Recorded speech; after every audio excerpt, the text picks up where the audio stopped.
চট্টগ্রামে পুলিশকে গুলি করে পালানো ছোট সাজ্জাদ সস্ত্রী গ্রেপ্তার হয়েছেন ঢাকায়। এর আগে ফেসবুক লাইভে বায়েজিদ থানার ওসিকে হত্যার হুমকি দেন তিনি। পুলিশ বলছে তার নামে রয়েছে ৩টি হত্যাসহ ১৬টি মামলা। গত রাতেই তাদের চট্টগ্রামে নেওয়া হয়েছে।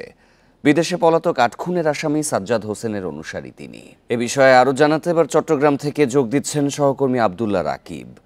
রাকিব, সাজ্জাদকে তো গত রাতেই চট্টগ্রামে নেওয়া হয়েছে, এখন তার অবস্থান কোথায়, আদালতে কখন তোলা হতে পারে? এই ঈদে জামা জুতো অ্যাকসেসরিজের ডিসকাউন্ট 10টার পরে চট্টগ্রামের আদালতে তাকে নেওয়া হতে পারে। পুলিশের পক্ষ থেকে আমাদেরকে এখন পর্যন্ত এই তথ্যটি জানিয়েছে। তবে এখন পর্যন্ত তিনি পুলিশের হেফাজতে আছেন, চট্টগ্রামে এসে পৌঁছেছেন।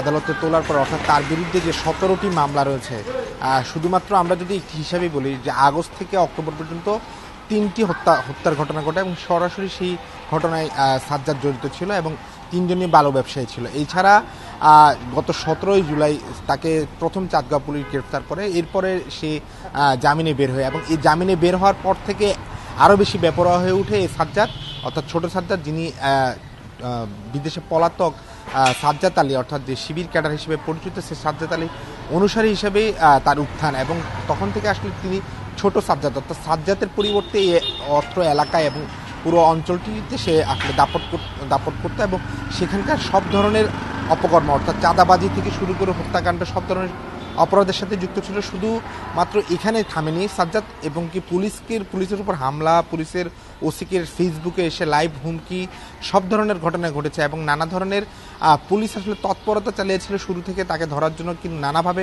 পুলিশ ব্যর্থ হচ্ছিল। তারা পুলিশ অভিযান শুরুর আগেই সাজ্জাদ তার সেই তথ্যটি পেয়ে যেত, ফলে তাকে ধরাটা কিছুটা মুশকিল হয়ে উঠছিল পুলিশের জন্য।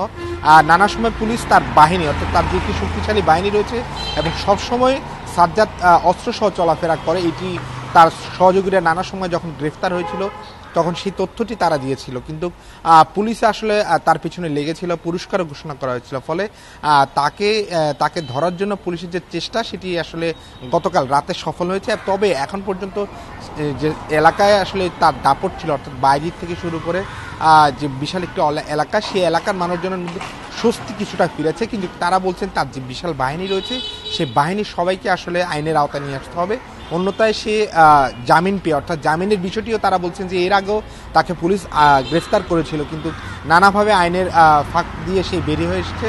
ফলে তার যে জামিনের বিষয়টি সেটি যাতে আদালতে নিশ্চয়ই পরবর্তী পদক্ষেপ কি নেওয়া হয় আপনার মাধ্যমে আমরা দর্শকদের জানাবো।